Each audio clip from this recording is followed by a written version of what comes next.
ಶ್ರೀ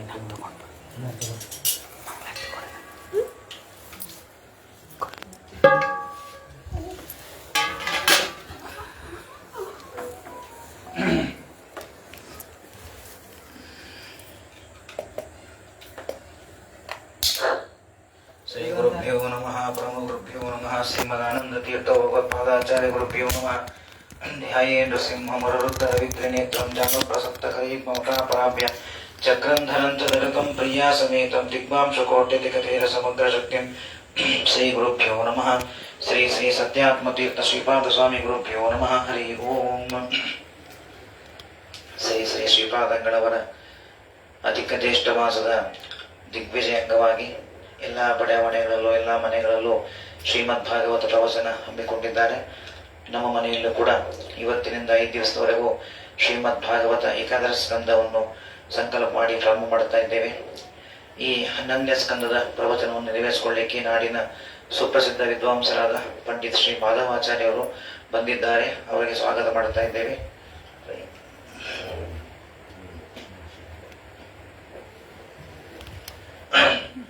ಆಚಾರ್ಯರ ಸಂಕ್ಷಿಪ್ತ ಪರಿಚಯ. ಪೂಜ್ಯ ಮಾಧವಾಚಾರ್ಯರು ಪಂಡಿತ್ ಪೂಜ್ಯ ಚಾಮರಾಪರ್ಣಿ ಶ್ರೀನಿವಾಸಾಚಾರ್ಯ ಬಳ್ಳಿ ನ್ಯಾಯ ವೇದಾಂತ ಶಾಸ್ತ್ರ ಮತ್ತು ಸುಧಾದಿ ಗ್ರಂಥವನ್ನು ಅಧ್ಯಯನ ಮಾಡಿ ಪ್ರಸ್ತುತ ಆಚಾರ್ಯರ ಆದೇಶದ ಮೇಲೆಗೆ ಜೆ.ಪಿ. ನಗರದಲ್ಲಿ ತಮ್ಮ ಸ್ವಂತ ಮನೆಯನ್ನೇ 2 ಬಾವಿಯನ್ನು ನಿರ್ಮಾಣ ಮಾಡಿಕೊಂಡು ದಿನ ಸಚೇಲ ಸ್ನಾನ ಮಾಡ್ತಾ ಅವಧಾನ ಸ್ನಾನವನ್ನು ಮಾಡ್ತಾ ತಮ್ಮ ಮನೆಯಲ್ಲಿನೇ ಪಾಠ ಪ್ರವಚನವನ್ನು ನೆರವೇರಿಸ್ತಾ ಇದ್ದಾರೆ. ಆಚಾರ್ಯರು ಬಹಳ ವಿಶೇಷವಾಗಿ ಪ್ರವಚನ ಮಾಡ್ತಾರೆ, ಪಾಠವನ್ನು ನೆರವೇರಿಸ್ತಾ ಇದ್ದಾರೆ. ನಾವು 11ನೇ ಸ್ಕಂದ ತಾವು ನೆರವೇರಿಸಿಕೊಡ್ಬೇಕು ಅಂತ ಹೇಳಿದಾಗ ಆಚಾರ್ಯರು ಅವಶ್ಯವಾಗಿ ಬರ್ತೀನಿ ನೆರವೇರಿಸ್ಕೊಡ್ತೀನಿ ಅಂತ ಹೇಳಿ ಆಚಾರ್ಯರು ಮಾತು ಕೊಟ್ಟಿದ್ದಾರೆ. ಬಹಳ ಸಂತೋಷ ಆಯಿತು. ಆಚಾರ್ಯರ ಬಗ್ಗೆ ಹೇಳಲಿಕ್ಕೆ ಇನ್ನೂ ಬಹಳ ಇದೆ, ಸಮಯದ ಅಭಾವ ಇದೆ. ಪೂಜ್ಯ ಮಾಧವಾಚಾರ್ಯರು ಈ 11ನೇ ಸ್ಕಂದವನ್ನು ನಮ್ಮ ಮನೆಯಲ್ಲಿ ನೆರವೇರಿಸಿಕೊಡ್ಬೇಕು ಅಂತ ಭಕ್ತಿಯನ್ನು ಇನ್ನೊಮ್ಮೆ ಪ್ರಾರ್ಥನೆ ಮಾಡ್ತಾ ಆಚಾರ್ಯ ಸ್ವಾಗತ ಮಾಡ್ತಾ ಮತ್ತು ಅನೇಕ ತಾವೆಲ್ಲ ಶ್ರೋತೃವನ್ನು ಇಲ್ಲಿ ಸನ್ನಿಹಿತರಾಗಿದ್ದೀರಾ, ತಮಗೂ ಸ್ವಾಗತ ಮಾಡ್ತಾ ಮತ್ತು ಮಾಧ್ಯಮದಲ್ಲಿ ಅನೇಕರು ಕೂಡ ವೀಕ್ಷಣೆ ಮಾಡ್ತಾ ಇದ್ದಾರೆ, ತಮ್ಮ ಕೂಡ ಸ್ವಾಗತ ಮಾಡ್ತಾ ಆಚಾರ್ಯರಿಗೆ ಕಾರ್ಯಕ್ರಮವನ್ನು ಪ್ರಾರಂಭಿಸಬೇಕು ಅಂತ ಕೇಳಿಕೊಳ್ತಿದ್ದೀನಿ. ಹರೇ ನಮಃ.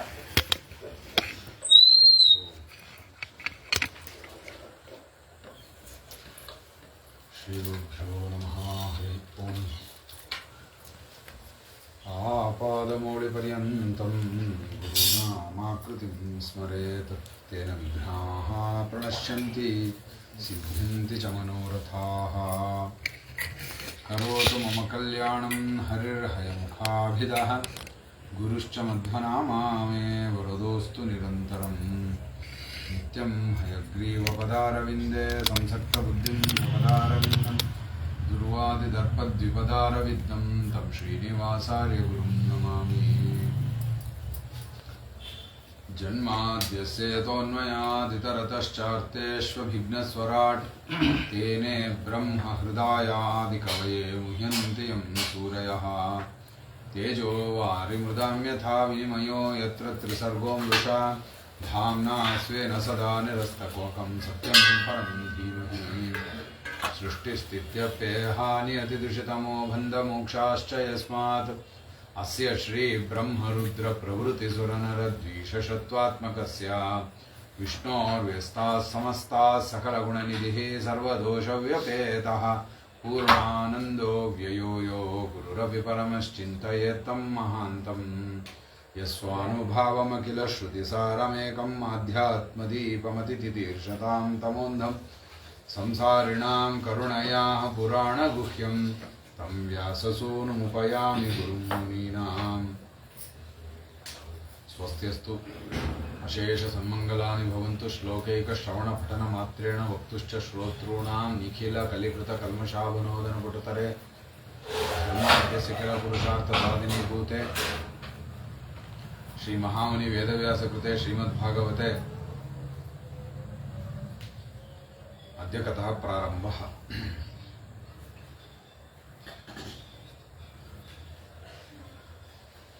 ವಿಶೇಷವಾದಂತಹ ಒಂದು ಸಂಕಲ್ಪ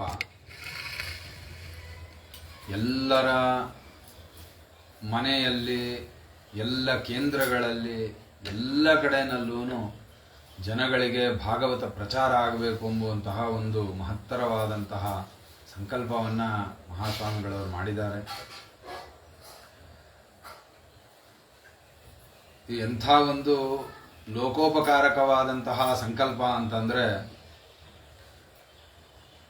ಏತನ್ನಿಮಿತ್ತದಿಂದ ಅನೇಕ ಮನೆಗಳಲ್ಲಿ, ಅನೇಕ ಧಾರ್ಮಿಕ ಕೇಂದ್ರಗಳಲ್ಲಿ ನಿರಂತರವಾಗಿ ಭಾಗವತ ಅನ್ನೋದು ನಡೀತಾ ಇದೆ.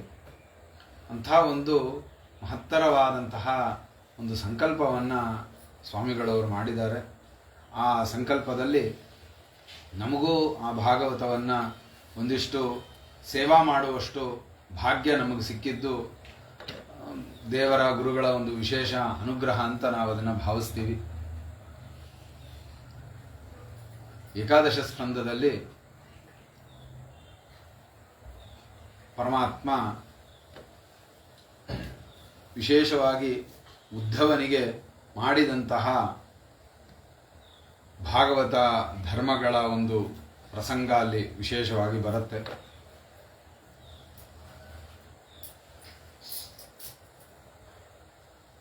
ಪರೀಕ್ಷಿತ್ ರಾಜರಿಗೆ ಶುಕಾಚಾರ್ಯರು ಕೃಷ್ಣನ ಕಥಾವನ್ನ ವಿಸ್ತಾರವಾಗಿ ನಿರೂಪಣೆಯನ್ನ ಮಾಡಿ, ಪರೀಕ್ಷಿತ್ ರಾಜ ಕೇಳ್ಕೊಂಡಿದ್ದೆ ಅದನ್ನ, ನನಗೆ ಕೃಷ್ಣ ಕಥಾವನ್ನು ವಿಸ್ತಾರವಾಗಿ ಹೇಳ್ರಿ ನನಗೆ ಅಂತ.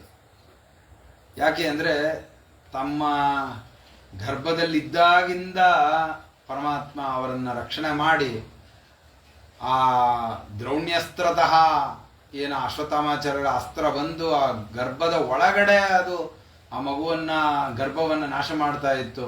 ಅಲ್ಲಿಂದ ಪರಮಾತ್ಮ ನಿಂತು ಆ ಮಗುವನ್ನ ರಕ್ಷಣೆ ಮಾಡಿ ಕೊನೆಗೆ ಹೊರಗಡೆ ಬಂದ ಮೇಲೂ ಮತ್ತೆ ದ್ರೋಣ್ಯಸ್ತ್ರ ವಿಸ್ಪೃಷ್ಟಂ ಇದಂ ಅದಂಗಂ ಸಂತಾನ ಬೀಜಂ ಗುರುಪಾಂಡವಾನಾಂ ಅಂತ ಪರಮಾತ್ಮ ಹೇಳಿ ನನ್ನನ್ನ ರಕ್ಷಣೆ ಮಾಡಿದಂತಹ ಆ ಪರಮಾತ್ಮನ ಆ ರೂಪದ ವಿಶೇಷವಾದಂತಹ ಒಂದು ಮಹಿಮಾಗಳನ್ನು ನನಗೆ ಎಲ್ಲವನ್ನ ಹೇಳ್ರಿ ಅಂತ ಪರೀಕ್ಷಿತ್ ರಾಜರ ಒಂದು ಪ್ರಶ್ನೆ ಇತ್ತು. ಅದಕ್ಕನುಗುಣವಾಗಿ ಶುಕಾಚಾರ್ಯರು ಕೃಷ್ಣ ಪರಮಾತ್ಮ ಮಾಡಿದಂತಹ ಎಲ್ಲ ಮಹಿಮೆಗಳನ್ನು ನಿರೂಪಣೆಯನ್ನು ಮಾಡ್ತಾ ಕೊನೆಗೆ ಪಾಂಡವರನ್ನ ಅವರ ರಾಜ್ಯದಲ್ಲಿ ಕೂಡಿಸಿ ಕೌರವರನ್ನೆಲ್ಲವನ್ನ ಯುದ್ಧದಲ್ಲಿ ಸಂಹಾರ ಮಾಡಿಸಿ ಪರಮಾತ್ಮ ಆ ಪಾಂಡವರಿಗೆ ರಾಜ್ಯವನ್ನು ಕೊಟ್ಟು ಅವರ ಮುಖಾಂತರವಾಗಿ ಅಶ್ವಮೇಧ ಯಾಗಾದಿಗಳನ್ನು ಮಾಡಿಸಿ ಅವರಿಗೆ ವಿಶೇಷವಾಗಿ ಅನುಗ್ರಹವನ್ನು ಮಾಡಿ ಪರಮಾತ್ಮ ತಾನು ದ್ವಾರಾವತಿಯಲ್ಲಿ ಇದ್ದಾನೆ. ಯೋಚನೆ ಮಾಡ್ದ, ಯಾತಕ್ಕೋಸ್ಕರವಾಗಿ ನಾನು ಅವತಾರ ಮಾಡಿದ್ದೀನಿ? ಭೂಭಾರ ಹರಣಕ್ಕೋಸ್ಕರವಾಗಿ ನಾನು ಅವತಾರ ಮಾಡಿರೋದು. ಭೂಭಾರೋ ತಾರಣಾಯಚ ಅಂತ ಕೃಷ್ಣ ಪರಮಾತ್ಮನ ಆ ಒಂದು ಶ್ಲೋಕದಲ್ಲಿ ಬರುತ್ತೆ. ಈ ಭೂಭಾರ ಹರಣ ಅಂತಂದ್ರೆ ಏನು ಅಂತಂದ್ರೆ, ದುಷ್ಟರು ಹೇಗೆ ಭೂಮಿಗೆ ಭಾರರಾಗ್ತಾರೋ ಹಾಗೆ ಕೆಲವೊಮ್ಮೆ ಸಜ್ಜನರು ಭೂಮಿಗೆ ಭಾರ ಆಗ್ಬಿಡ್ತಾರೆ. ಯಾವ ತರಹದಲ್ಲಿ ಅಂತಂದ್ರೆ, ಯಾವ ಒಂದು ಆ ಯುಗದ ಧರ್ಮ ನಡಿಬೇಕೋ ಆ ಧರ್ಮ ನಡೆಸಕ್ಕಾಗಲ್ಲ ಸಾತ್ವಿಕರಿದ್ದು ಬಿಟ್ರೆ. ಈಗ ಈ ಯಾದವರು ಇವರೆಲ್ಲ ಏನಿದೆ, ಎಲ್ಲ ದೇವಾಂಶ ಸಂಭೂತರು, ಎಲ್ಲ ದೇವತೆಗಳ ಅವತಾರ ಮಾಡಿದ್ದಾರೆ.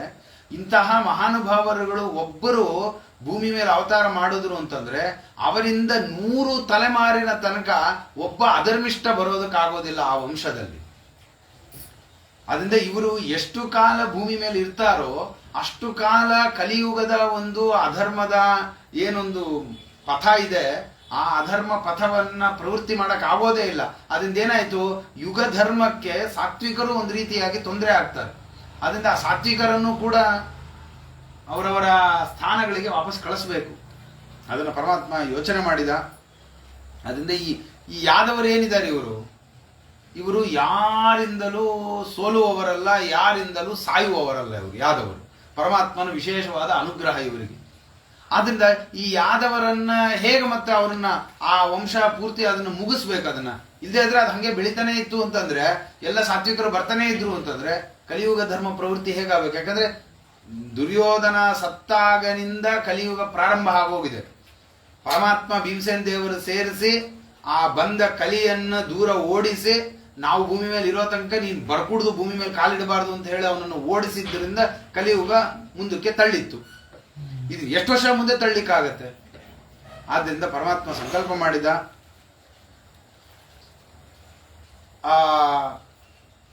ಇದಕ್ಕೆ ಒಂದು ಪೂರಕವಾಗುವಂತೆ ಗಾಂಧಾರಿಯ ಒಂದು ಶಾಪನು ಕೃಷ್ಣನಿಗೆ ಅದು ಇತ್ತು. ಹೇಗೆ ನಮ್ಮ ಕುಲದವರು ಅವರವರೇ ಹೊಡೆದಾಡಿಕೊಂಡು ಪ್ರಾಣ ಬಿಟ್ಟರು, ಹಾಗೆ ನಿಮ್ಮ ಕುಲದವರೆಲ್ಲರೂ ಅವರವರೇ ಹೊಡೆದಾಡಿಕೊಂಡು ಸಾಯಿಲಿ ಅಂತ ಗಾಂಧಾರಿಯ ಒಂದು ಶಾಪ. ಅದನ್ನು ಪರಮಾತ್ಮ ನೆಪ ಮಾಡಿಕೊಂಡ, ಅದನ್ನು ನಿಮಿತ್ತವಾಗಿಟ್ಟುಕೊಂಡ. ಇದಕ್ಕೊಂದು ಬ್ರಾಹ್ಮಣ ಶಾಪವನ್ನ ಒಂದು ನಿಮಿತ್ತವನ್ನಾಗಿ ನಾನು ಮಾಡ್ತೀನಿ, ಒಂದು ಕಾರಣವನ್ನಾಗಿ ಮಾಡ್ತೀನಿ.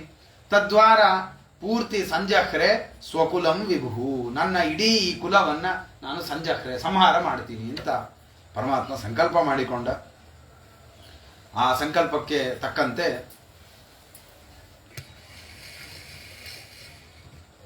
ಎಲ್ಲ ಯಾದವರನ್ನ ಪರಮಾತ್ಮ ಪಿಂಡಾರಕ ಅಂತ ಒಂದು ಕ್ಷೇತ್ರಕ್ಕೆ ಕರ್ಕೊಂಡು ಹೋಗಿರ್ತಾನೆ. ಆ ಪಿಂಡಾರಕ ಕ್ಷೇತ್ರದಲ್ಲಿ ಅನೇಕ ಜನ ಋಷಿಗಳು ಅಲ್ಲಿಗೆ ಬಂದಿರ್ತಾರೆ. ಆ ಕಾಲದಲ್ಲಿ ಎಲ್ಲ ದೊಡ್ಡ ದೊಡ್ಡ ಜ್ಞಾನಿಗಳು, ಮಹಾನುಭಾವರು, ಪರಮಾತ್ಮನ ವಿಶೇಷ ಅನುಗ್ರಹಕ್ಕೆ ಪಾತ್ರರಾದವರು, ವಿಶ್ವಾಮಿತ್ರ, ಅರುಣಿ, ಕಣ್ವ, ದೂರ್ವಾಸ, ಭೃಗು, ಅಂಗೀರಸ, ಕಶ್ಯಪ, ವಾಮದೇವ, ಇಂತಹ ಎಲ್ಲ ದೊಡ್ಡ ದೊಡ್ಡ ಮಹರ್ಷಿಗಳು ಎಲ್ಲರೂ ಅಲ್ಲಿಗೆ ಪ್ರಾಪ್ತರಾಗಿರ್ತಾರೆ. ಅವರೆಲ್ಲ ಬಂದಿರಬೇಕಾದ್ರೆ ಈ ಕೃಷ್ಣನ ಮಕ್ಕಳು ಇವರೆಲ್ಲ ಏನು ಮಾಡ್ತಾರೆ, ಇವರೆಲ್ಲ ಅಪರೋಕ್ಷ ಜ್ಞಾನಿಗಳು, ಇವರನ್ನೆಲ್ಲ ಸ್ವಲ್ಪ ಪರೀಕ್ಷೆ ಮಾಡೋಣ ಅಂತ ಹೇಳಿ ಒಂದು ಕುಚೇಷ್ಟೆ ಮಾಡುವಂತಹ ಒಂದು ಬುದ್ಧಿ ಬರುತ್ತೆ.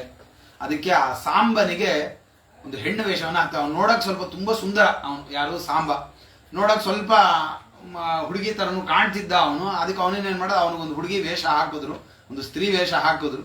ಸ್ತ್ರೀ ವೇಷ ಹಾಕಿ ಅವನನ್ನ ಒಂದು ಗರ್ಭಿಣಿಯ ರೂಪದಲ್ಲಿ ಅವನನ್ನ ಅಲಂಕಾರ ಮಾಡಿದ್ರು. ಅವನಿಗೆ ಗರ್ಭಿಣಿ ಅಂತ ನೋಡುವಂತೆ ಅಲಂಕಾರ ಮಾಡಿದ್ರು. ಮಾಡಿ ಕರ್ಕೊಂಡು ಹೋಗಿ ಆ ಋಷಿಗಳ ಮುಂದೆ ನಮಸ್ಕಾರ ಮಾಡಿಸಿ ನಿಂತ್ಕೊಂಡ್ರು ಎಲ್ಲರೂ. ಯಶ ಪೃಚ್ಛತಿ ಓ ವಿಪ್ರ ಅಂತರ್ವಜ್ಞಾಸಿ ತೀಕ್ಷಣ. ನೀವೆಲ್ಲ ಅಂತರ್ವಜ್ಞ, ಒಳಗಡೆನೆ ಎಲ್ಲವನ್ನ ನೋಡುವಂತಹ ಜ್ಞಾನಚಕ್ಷುಷಿರುವವರು ನೀವು. ಇವಳು ಪ್ರಶ್ನೆ ಮಾಡ್ತಾ ಇದ್ದಾಳೆ, ಅವಳಿಗೆ ಕೇಳಕ್ಕೆ ನಾಚಿಕೆ ನಿಮ್ಮನ್ನ, ಅದಕ್ಕೆ ನಾವು ಕೇಳ್ತಾ ಇದ್ದೀವಿ. ಅವಳಿಗೆ ಯಾವ ಮಗು ಆಗತ್ತೆ, ಇದು ಗಂಡು ಮಗುನ ಇಲ್ಲ ಹೆಣ್ಣು ಮಗು ಆಗತ್ತಾ, ನೀವು ಒಂಚೂರು ನೋಡಿ ಹೇಳ್ರಿ ಅಂತ ಅವರುಗಳನ್ನ ಪರೀಕ್ಷೆ ಮಾಡಿದ್ರು. ಅವರಿಗೆ ಅರ್ಥ ಆಗೋಯ್ತು, ಇದು ಆ ಕೃಷ್ಣ ಪರಮಾತ್ಮನ ಒಂದು ಅನುಗ್ರಹ ಇದೆ ಅನ್ನುವುದರಿಂದ ಇವರಿಗೆ ಅಹಂಕಾರ ಬಂದಿದೆ, ಮದ ಬಂದಿದೆ. ಜ್ಞಾನಿಗಳ ಜೊತೆಯಲ್ಲಿ ಹುಡುಗಾಟ ಆಡಬಾರ್ದು ಅನ್ನುವಷ್ಟು ಮೈ ಮೇಲೆ ಎಚ್ಚರ ಇಲ್ಲ ಇವರಿಗೆ. ಜ್ಞಾನಿಗಳು ಅಂದ್ರೆ ಬೆಂಕಿ ಇದ್ದಂತೆ, ಬೆಂಕಿ ಜೊತೆಯಲ್ಲಿ ಆಟ ಆಡಿದ್ರೆ ಕೈ ಮೇಲೆ ಸುಡುತ್ತೋ ಹೊರತೋ ಬೇರೆ ಇನ್ನೇನೋ ಆಗೋದಿಲ್ಲ, ಅಷ್ಟು ಎಚ್ಚರ ಇಲ್ಲ ಇವರಿಗೆ. ಅದರಿಂದ ಅವರು ಕೋಪ ಬಂತು ಸಿಕ್ಕಾಪಟ್ಟೆ. ಈ ರೀತಿಯಾಗಿ ನಮ್ಮ ಒಂದು ತಪಸ್ಸನ್ನ ಅಪಹಾಸ್ಯ ಮಾಡ್ತೀರ ನೀವುಗಳು ಅಂತ ಅವರಿಗೆ ಕೋಪ ಬಂತು. ಜನ ಇಷ್ಯತಿ ಓಮಂದಾಹ ಮುಸಲಂ ಕುಲನಾಶನಂ, ನಿಮ್ ಇಡೀ ಯಾದವ ಕುಲವನ್ನ ನಾಶ ಮಾಡುವಂತಹ ಒನಕೆ ಹುಟ್ಟತ್ತೆ ಎಂದ್ಬಿಟ್ರು.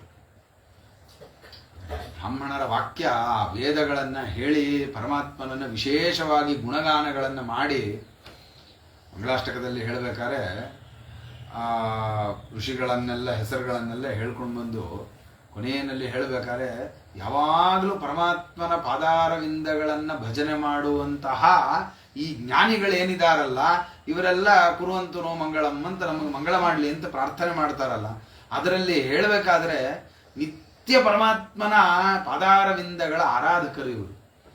ಆ ವೇದ ಮಂತ್ರಗಳಿಂದ ಪರಮಾತ್ಮನ ವಿಶಿಷ್ಟವಾದ ಗುಣಗಳನ್ನ ಉಪಾಸನೆ ಮಾಡಿ ಅದನ್ನ ಪರಮಾತ್ಮನಲ್ಲಿ ಸಮರ್ಪಣೆಯನ್ನು ಮಾಡಿ ಪರಮಾತ್ಮನ ನಿರಂತರ ತಮ್ಮ ಹೃದಯದಲ್ಲಿಟ್ಟು ಧ್ಯಾನ ಮಾಡಿ ಆರಾಧನೆ ಮಾಡುವಂತಹ ಮಹಾ ತಪಸ್ವಿಗಳು. ಆ ಮಾತು ಅದು ಎಷ್ಟು ಸತ್ಯ ಅಂತಂದ್ರೆ, ಇಟ್ಟಿದ್ದದ್ದು ಬಟ್ಟೆ, ಬಿಚ್ಚಿ ನೋಡಿದ್ರೆ ಆದದ್ದು ಒನಕೆ. ಯಾವ ಒಂದು ಇವತ್ತಿನ ಟೆಕ್ನಾಲಜಿನೂ ಬಟ್ಟೆಯನ್ನ ಮರವನ್ನಾಗಿ ಕನ್ವರ್ಟ್ ಮಾಡುವಷ್ಟೆಲ್ಲ ಇವತ್ತಿಗೂ ಯಾರಿಗೂ ಇಷ್ಟೆಲ್ಲ ಕಂಡಿಡಿದವ್ರಿಗೂ ಆಗಿಲ್ಲ. ಆ ವೇದ ವಾಕ್ಯದ ಆ ಒಂದು ಅವರ ಬ್ರಾಹ್ಮಣರ ಬಾಯಿಯ ಆ ಮಾತಿನ ಒಂದು ಮಹಿಮಾ, ಆ ತಪಸ್ಸಿನ ಮಹಿಮಾ, ಅದು ಇಟ್ಟ ಬಟ್ಟೆ ಅದು ಒನಕೆ ಆಗೋಯ್ತು. ಎಲ್ಲರಿಗೂ ಆತಂಕ ಆಗೋಯ್ತು, ನಿಜವಾಗಲೂ ತುಂಬಾ ಭಯ ಆಗೋಯ್ತು. ಎಂತ ಕೆಲಸ ಮಾಡಿದ್ವಿ, ಎಂತ ಅಪರಾಧ ಮಾಡ್ಬಿಟ್ವಿ, ಘೋರ ಅಪರಾಧ ಮಾಡಿದ್ವಿ ಅಂತ ಗೊತ್ತಾಗೋಯ್ತು. ತಕ್ಷಣ ಏನ್ ಮಾಡಿದ್ರು, ಆ ಒನಕೆಯನ್ನು ತಗೊಂಡು ಸಭಾಗೆ ಬಂದ್ರು. ಆ ಸಭಾಗೆ ಬಂದು ಉಗ್ರಸೇನ ರಾಜನ ಮುಂದೆ ಅದನ್ನು ನಿವೇದನೆ ಮಾಡಿದ್ರು. ಸ್ವಾಮಿ, ಈ ತರ ಆಗೋಗಿದೆ, ಅನರ್ಥ ಆಗೋಯ್ತು ಅಂತ ಎಲ್ಲವನ್ನೇ ಹೇಳಿದ್ರು. ಏನ್ ಮಾಡ್ಬೇಕೀಗ? ಇದು ಕುಲನಾಶಕವಾದ ಯದುಕುಲವನ್ನ ನಾಶ ಮಾಡುವಂತಹ ಒನಕೆ ಅಂತ ಹೇಳಿ ಶಾಪ ಕೊಟ್ಟಿದ್ದಾರೆ ಬ್ರಾಹ್ಮಣರು. ಈ ಒನಕೆಯಿಂದ ಬರೆದು ಯದುಕುಲ ನಾಶ ಆಗತ್ತೆ ಅಂತ ಹೇಳ್ತಾ ಇದ್ದಾರೆ. ಏನ್ ಮಾಡಬೇಕು ಅಂತ ಕೇಳಿದಾಗ ಎಲ್ಲರೂ ಆಲೋಚನೆ ಮಾಡ್ತಾರೆ. ಬೈಯೋದೆಲ್ಲ ಬೈದಾಯ್ತು. ಬೈದಾದ್ಮೇಲೆ ಏನ್ ಮುಂದೆ ಏನ್ ಮಾಡಬೇಕು ಅದನ್ನ ಆಲೋಚನೆ ಮಾಡ್ಬೇಕಲ್ಲ. ಏನ್ ಮಾಡೋಣ, ಆ ಒನಕೆಯನ್ನ ತೆಗೆದು ಬಿಡೋಣ ಅಂತ ಹೇಳಿ ಏನ್ ಮಾಡ್ತಾರೆ, ಆ ಒನಕೆಯನ್ನು ಕೂತ್ಕೊಂಡು ತೆಗೆದು ಬಿಡ್ತಾರೆ.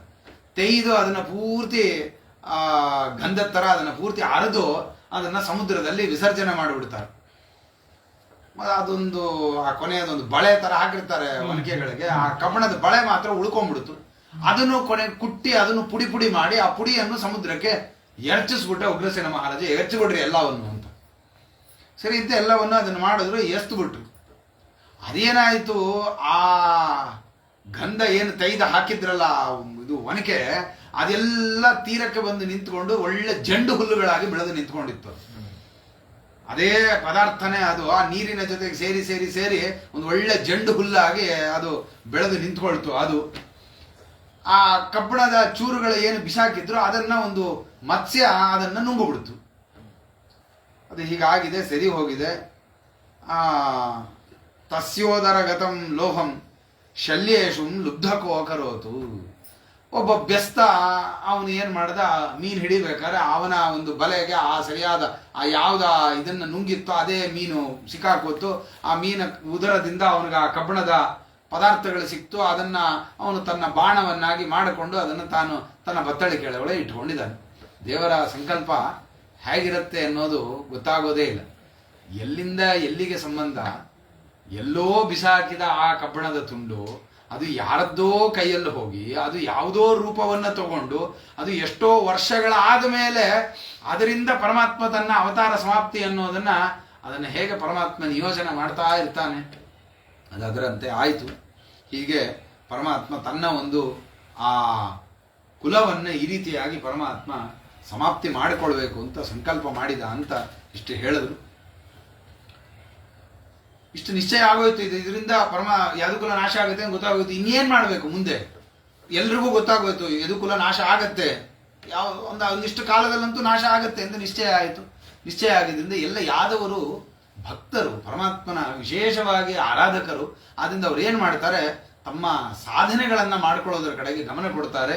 ಒಂದು ಸರ್ತಿ ಏನಾಗುತ್ತೆ, ದ್ವಾರಾವತಿಗೆ ನಾರದರು ಬಂದಿರ್ತಾರೆ. ನಾರದರು ಬಂದಿದ್ದಂತಹ ಅವರನ್ನ ವಸುದೇವ ತಾನು ತನ್ನ ಮನೆಗೆ ಸ್ವಾಗತ ಮಾಡಿ ಕರ್ಕೊಂಡು ಬರ್ತಾನೆ. ನಾರದರನ್ನ ಅವರನ್ನ ಮನೆಗೆ ಕರ್ಕೊಂಡು ಬಂದು ಅವರಿಗೆ ಆತಿಥ್ಯಾದಿಗಳನ್ನ ಮಾಡಿ ಪಾದ ಪ್ರಕ್ಷಾಲನೆ ಅರ್ಘ್ಯಪಾದ್ಯ ಎಲ್ಲವನ್ನ ಕೊಟ್ಟು ಅವರನ್ನ ಆಸನ ಹಾಕಿ ಕೂಡಿಸಿ ಗೌರವ ಮಾಡಿ ಪ್ರಾರ್ಥನೆ ಮಾಡ್ತಾನೆ.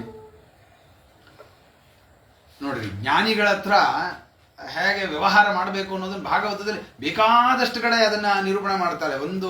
ಒಂದೊಂದು ಪ್ರಸಂಗದಲ್ಲ, ಪ್ರತಿಯೊಂದು ಸನ್ನಿವೇಶದಲ್ಲೂ ಜ್ಞಾನಿಗಳ ಜೊತೆನಲ್ಲಿ ಏನು ಕಾಡ ಹರಟೆ ಹೊಡೆದಿರುವಂತಹ ಒಂದು ನಮಗೆ ದೃಷ್ಟಾಂತನೂ ಸಿಗೋದಿಲ್ಲ. ಜ್ಞಾನಿಗಳು ಬಂದ್ರು ಅಂದ್ರೆ ಆ ಜ್ಞಾನಿಗಳ ಹತ್ರ ಪರಮಾತ್ಮನ ತತ್ವವನ್ನ ಪ್ರಶ್ನೆ ಮಾಡೋದೇ ಒಂದು ಕ್ರಮ. ಅದು ಹಾಗೆ ಇರಬೇಕು ಅನ್ನೋದನ್ನ ಅಲ್ಲಿ ತೋರಿಸ್ತಾರೆ. ಭಗವಾನ್ ಭವತೋ ಯಾತ್ರ. ನಾರದರನ್ನು ಸ್ತೋತ್ರ ಮಾಡ್ತಾರೆ ವಸುದೇವ.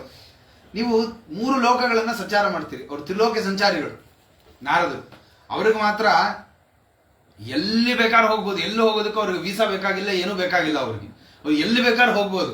ಅವರು ಈ ಕಡೆ ದೈತ್ಯರ ಮನೆಗೂ ಹೋಗ್ತಾ ಇರ್ತಾರೆ, ಆ ಕಡೆ ಇಂದ್ರಲೋಕಕ್ಕೂ ಹೋಗ್ತಾರೆ, ಆ ಕಡೆ ಬ್ರಹ್ಮಲೋಕಕ್ಕೂ ಹೋಗ್ತಾರೆ. ಎಲ್ಲಿ ಬೇಕಾದ್ರೂ ಅವರು ಸಂಚಾರ ಮಾಡ್ಬೋದು. ಪರಮಾತ್ಮ ಅಂತ ಒಂದು ವಿಶೇಷ ಅನುಗ್ರಹ ಆ ನಾರದರಿಗೆ ಮಾಡಿಬಿಟ್ಟಿದ್ದಾನೆ. ಅವರು ಎಲ್ಲ ಕಡೆ ಸಂಚಾರ ಮಾಡಿಕೊಂಡು ಪರಮಾತ್ಮನ ಗುಣಗಳನ್ನ ಗಾನ ಮಾಡ್ತಾ ಮಾಡ್ತಾ ಮಾಡ್ತಾ ಮಾಡ್ತಾ ಎಲ್ಲ ಕಡೆಗೆ ಆ ತತ್ವವನ್ನು ಪ್ರಚಾರ ಮಾಡಿಕೊಂಡು ಸಂಚಾರ ಮಾಡ್ತಾ ಇರ್ತಾರೆ. ಅದನ್ನ ವಸುದೇವ ಸ್ತೋತ್ರ ಮಾಡ್ತಾನೆ. ಭಗವಾನ್ ಭವತೋ ಯಾತ್ರ ಸ್ವಸ್ಥಯೇ ಸರ್ವದೇಹಿನ. ನೀವು ಯಾಕೆ ಎಲ್ಲ ಕಡೆ ಸಂಚಾರ ಮಾಡ್ತೀರಿ ಅಂತಂದ್ರೆ ಎಲ್ಲ ಜೀವರ ಸ್ವಸ್ಥಯೇ, ಅವರ ಮಂಗಳಕ್ಕೋಸ್ಕರವಾಗಿ ನೀವು ಯಾತ್ರಾ ಮಾಡ್ತಾ ಇರ್ತೀರ. ಕೃಪಣಾನಾಂ ಯಥಾ ಪಿತ್ರೋ ಉತ್ತಮ ಶ್ಲೋಕ ವರ್ತಮನಃ. ಹಾಗೆ ತಂದೆ ತಾಯಿಗಳ ಮಾರ್ಗದಲ್ಲಿ, ಸರಿಯಾದ ಮಾರ್ಗದಲ್ಲಿ, ಹಾಕೊಟ್ಟ ಮಾರ್ಗದಲ್ಲಿ ಇರುವಂತಹವರುಗಳಿಗೆ ಹೇಗೆ ಯಾವಾಗಲೂ ಒಳ್ಳೆಯದಾಗ್ತಾ ಇರುತ್ತೋ ಹಾಗೇನೆ ನಿಮ್ಮ ಒಂದು ಮಾರ್ಗ ಏನಿರುತ್ತೆ ಅದರಿಂದ ಎಲ್ಲ ಜೀವರುಗಳಿಗೆ ಅದು ಯಾವಾಗಲೂ ಒಳ್ಳೆಯದಾಗ್ತಾ ಇರುತ್ತೆ, ಮಂಗಳ ಆಗ್ತಾ ಇರುತ್ತೆ. ಅದರಿಂದ ಸುಖ ಯೈವಹಿ ಸಾಧೂನಾಂ ತ್ವಾದೃಶಾಂ ಅಚ್ಯುತಾತ್ಮನ. ನಿಮ್ಮಂತ ಅಚ್ಯುತಾತ್ಮರು ಅಂದ್ರೆ ಆತ್ಮ ಅಂದ್ರೆ ಮನಸ್ಸು, ಅದರಲ್ಲಿ ಯಾವಾಗಲೂ ಅಚ್ಚುತ ಕೂತಿರ್ತಾನೆ, ಯಾವಾಗಲೂ ಪರಮಾತ್ಮನನ್ನು ಧ್ಯಾನ ಮಾಡುವಂತಹ ಮನಸ್ಸಿರುವವರು ನೀವು ಏನ್ ಮಾಡ್ತೀರಾ ಅಂತಂದ್ರೆ ಸುಖಾಯೈವ ಹಿ ಸಾಧೂನಾ, ಎಲ್ಲ ಸಾತ್ವಿಕರಿಗೆ ಆನಂದ ಆಗತ್ತೆ ನಿಮ್ಮ ಆ ಒಂದು ಗಾನಗಳನ್ನ ಕೇಳ್ತಾ ಇದ್ರೆ. ಅಂತಹ ಒಂದು ರೀತಿನಲ್ಲಿ ನೀವು ಆ ದೇವರನ್ನ ಸ್ತೋತ್ರ ಮಾಡ್ತಾ ಎಲ್ಲ ಕಡೆ ಸಂಚಾರ ಮಾಡ್ತಾ ಇರ್ತೀರಿ. ಸ್ವಾಮಿ, ನಿಮ್ಮನ್ನ ಭಾಗವತ ಧರ್ಮಗಳನ್ನ ಹೇಳ್ರಿ ಅಂತ ನಾನು ನಿಮ್ಮನ್ನ ಪ್ರಶ್ನೆ ಮಾಡ್ತೀನಿ. ನಮ್ಮ ಭಾಗವತ ಧರ್ಮವನ್ನು ತಿಳಿಸ್ಕೊಡ್ರಿ. ಯಾನ್ ಶ್ರುತ್ವಾ ಶ್ರದ್ಧೆಯ ಮರ್ತ್ಯ ಮುಚ್ಯತೆ ಸರ್ವತೋ ಭಯಾತ್.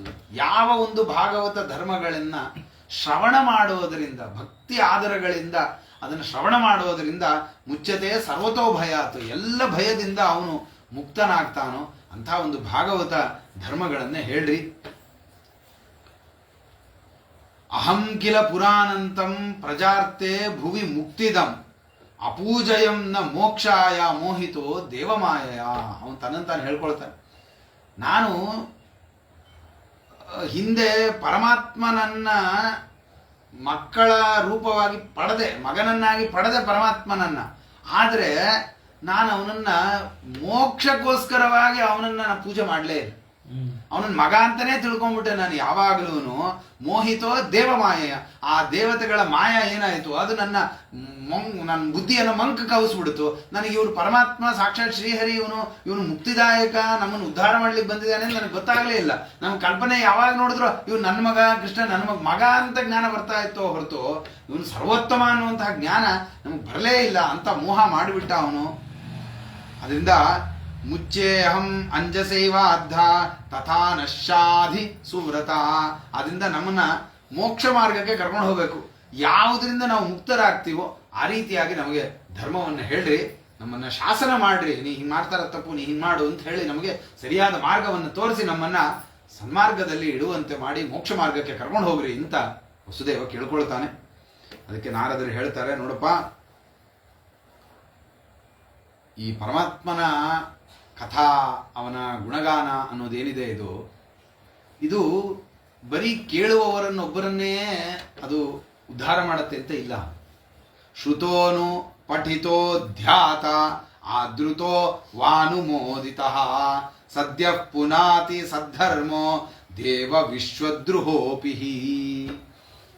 ಯಾರು ಈ ಪರಮಾತ್ಮನ ಗುಣಗಳು, ಈ ಭಾಗವತ ಧರ್ಮ ಅಂದ್ರೆ ಇನ್ನೇನಲ್ಲ, ಪರಮಾತ್ಮನ ಗುಣ ವಿಶೇಷಣೆ ಅದು. ಪರಮಾತ್ಮನನ್ನ ಹೊಂದೋದಕ್ಕೆ ಹೇಳುವ ಒಂದಿಷ್ಟು ಮಾರ್ಗಗಳು, ತದ್ವಾರ ಮತ್ತೆ ನಾವು ಪರಮಾತ್ಮನನ್ನ ತಿಳ್ಕೊಳ್ಳೋದಕ್ಕೆ ಬೇಕಾಗಿರುವಂತಹ ಜ್ಞಾನವನ್ನು ಸಂಪಾದನೆ ಮಾಡಿಕೊಡೋದೇ ಭಾಗವತ ಧರ್ಮಗಳು.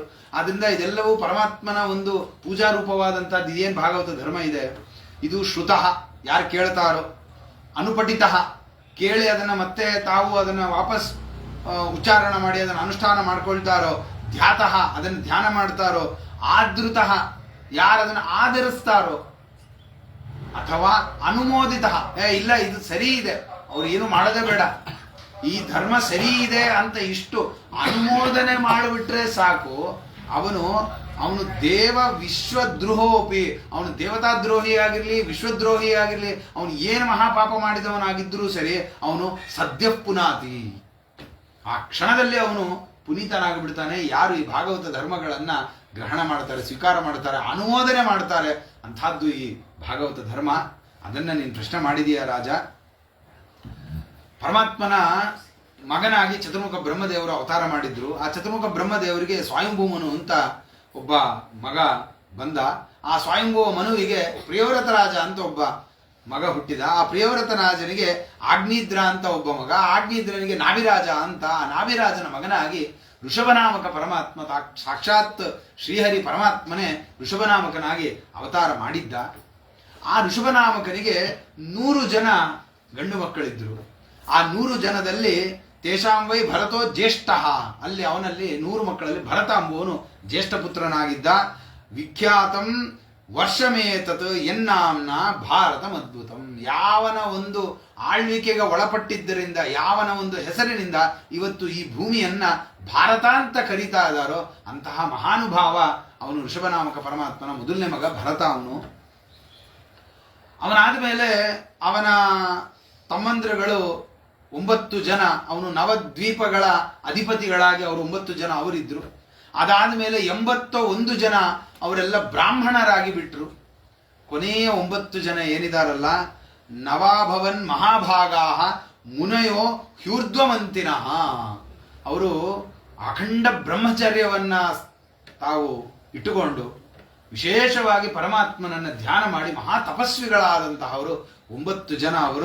ಅವರು ಜಯಂತಿ ಅಂತ ಋಷಭನಾಮಕನ ಹೆಂಡತಿಯ ಹೆಸರು.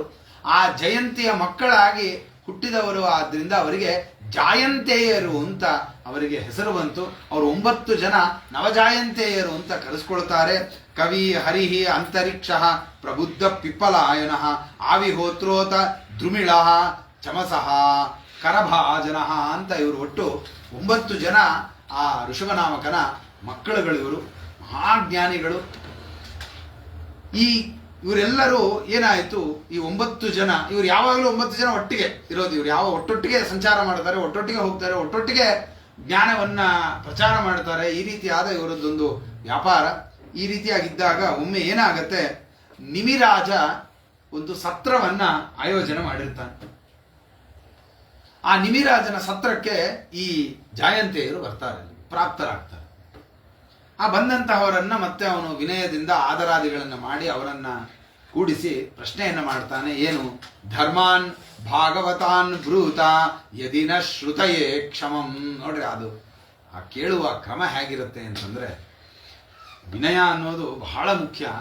ವಿನಯಕ್ಕಿಂತ ಜಾಸ್ತಿ ಭಕ್ತಿ ಅನ್ನೋದು ಆ ಒಂದಕ್ಕಿಂತ ಒಂದು ಶೋಭಿಸ್ತಾ ಇರುತ್ತೆ ಅದು. ಹಾಗೆ ಆ ನಿಮಿರಾಜ ಪ್ರಾರ್ಥನೆ ಮಾಡ್ತಾನೆ, ಸ್ವಾಮಿ ಭಾಗವತ ಧರ್ಮಗಳನ್ನು ನನಗೆ ಉಪದೇಶ ಮಾಡ್ರಿ. ಒಂದು ವೇಳೆ ಅದನ್ನು ಕೇಳೋದಕ್ಕೆ ನನಗೆ ಯೋಗ್ಯತೆ ಇದ್ದರೆ, ನನಗೆ ಯೋಗ್ಯತೆ ಇದ್ರೆ ಅದನ್ನೇ ಹೇಳ್ರಿ. ಯಾಕಂದ್ರೆ ಎಲ್ಲವನ್ನ ನಾವು ತಿಳ್ಕೊಳ್ತೀವಿ ಅನ್ನೋದಕ್ಕೆ ಆಗಲ್ಲ. ಯಾಕೆ ನಮಗೊಂದಿಷ್ಟು ಯೋಗ್ಯತೆ ಇರುತ್ತೆ. ನಮ್ಮ ಯೋಗ್ಯತೆಯನ್ನ ಮೀರಿದ್ದನ್ನ ಕೇಳಿದ್ರೆ ಅವ್ರು ಹೇಳೋದಿಲ್ಲ. ಆದ್ರಿಂದ ಅವನು ಕೇಳ್ತಾನೆ, ನನಗೆ ಯೋಗ್ಯತೆ ಇದ್ರೆ ಅದನ್ನ ನೀವು ಉಪದೇಶ ಮಾಡ್ರಿ ಅಂತ ಪ್ರಾರ್ಥನೆ ಮಾಡ್ತಾನೆ. ಆವಾಗ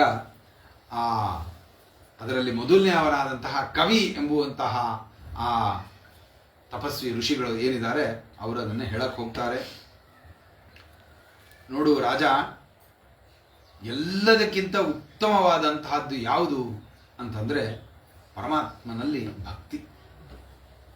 ಅದು ಬೇಕು, ತುಂಬಾ ಮುಖ್ಯ ಅದು.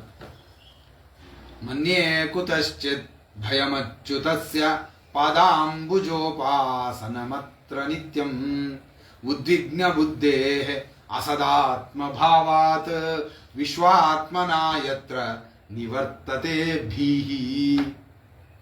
ಇದೇನು ನಮಗೆ ಭಯ ಇದೆ, ಈ ಸಂಸಾರ ಅನ್ನೋದೇ ಒಂದು ಭಯ. ನಮಗೆ ಹೇಳ್ಬೋದೇ ನಮಗೇನು ಭಯನೇ ಇಲ್ವಲ್ರಿ, ನಾವು ಆರಾಮಾಗಿದ್ದೀವಿ. ಅದು ಭಯನೇ ಇಲ್ಲದೆ ಇರುವಂತೆ ತೋರ್ತಾ ಇರುತ್ತೋ ಹೊರತು ಹಗಲೂ ರಾತ್ರಿ ಭಯ ಇದ್ದೇ, ಒಂದಲ್ಲ ಒಂದು ರೀತಿ ಭಯ ಇದ್ದೇ ಇರುತ್ತೆ. ಏನೋ ಒಂದು ಭಯ. ಒಬ್ಬೊಬ್ಬರಿಗೆ ಒಂದೊಂದು ಭಯ. ಒಬ್ಬೊಬ್ಬರಿಗೆ ಧನ ಹಾನಿಯ ಭಯ, ಒಬ್ಬೊಬ್ಬರಿಗೆ ಧನ ಬರ್ತಿಲ್ಲ ಅನ್ನುವಂತಹ ಭಯ, ಒಬ್ಬರಿಗೆ ಮರಣದ ಭಯ, ಒಬ್ಬರಿಗೆ ಜನನದ ಭಯ, ಒಬ್ಬರಿಗೆ ರೋಗದ ಭಯ, ಒಬ್ಬರಿಗೆ ಹಸಿವೆಯ ಭಯ. ಒಬ್ಬೊಬ್ಬರಿಗೊಂದು ಭಯ ಇಲ್ಲದೆ ಇರೋರು ಯಾರಿದ್ದಾರೆ ಲೋಕದಲ್ಲಿ? ಅದರಿಂದ ಇದು ಸಂಸಾರ ಅಂತಂದ್ರೆ ಅದು ಒಂದಲ್ಲ ಒಂದು ರೀತಿನಲ್ಲಿ ಅದು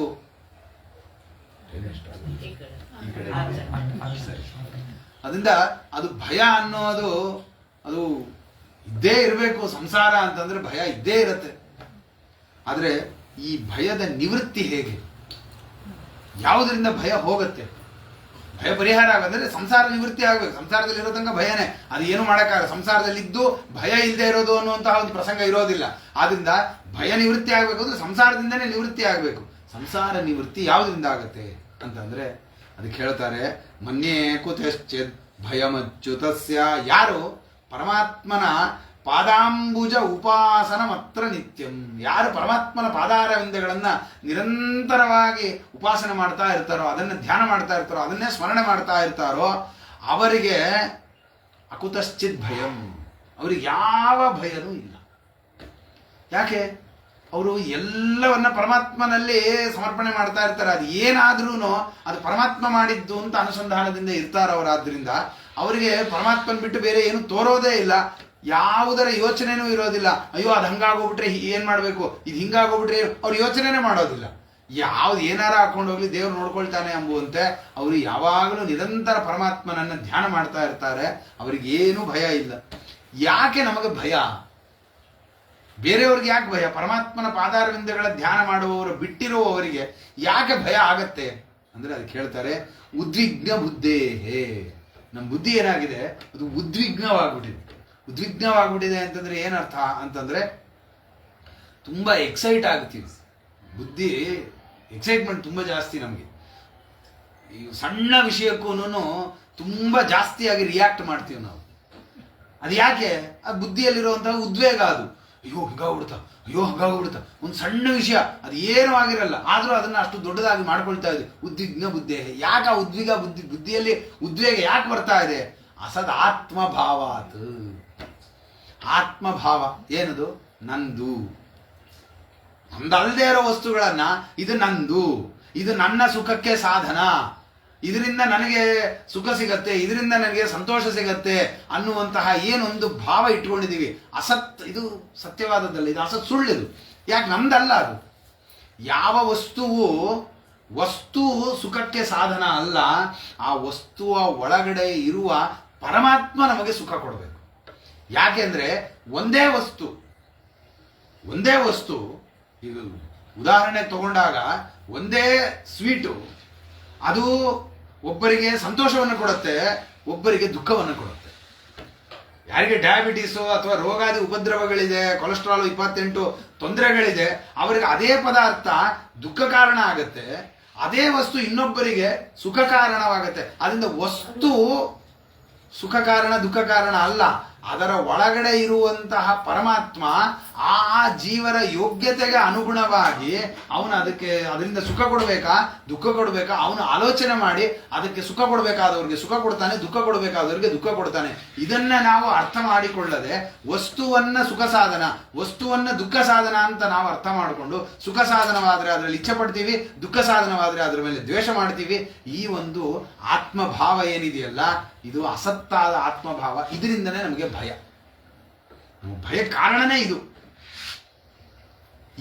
ಇದನ್ನೇ ಅಭಿಮಾನ ಅಂತ ಕರೆಯೋದು. ಅಭಿಮಾನ ಅಂದ್ರೆ ಮಿಥ್ಯಾಜ್ಞಾನ ಅಂತ ಅರ್ಥ ಅಷ್ಟೇ, ಇನ್ನೇನು ಅಲ್ಲ. ನಮ್ದಲ್ದೇ ಇರೋದನ್ನ ನಮ್ದು ಅಂತ ತಿಳ್ಕೊಂಡು ಕೂತ್ಕೊಂಡಿರೋದು. ಎಲ್ಲ ವಸ್ತುಗಳು ಪರಮಾತ್ಮನದ್ದು. ನಾವೇನ್ ಅನ್ಕೋತೀವಿ, ಇದು ನಂದು, ಇದ್ಯಾರಿದ್ರೆ ಇದು ನಂದು, ಅದು ನಮ್ದಲ್ಲ, ಅದು ನಮ್ ಬೇರೆಯವರು. ಈ ಎರಡೂ ನಮ್ದಲ್ಲ, ಎರಡೂ ಪರಮಾತ್ಮನದ್ದೇ.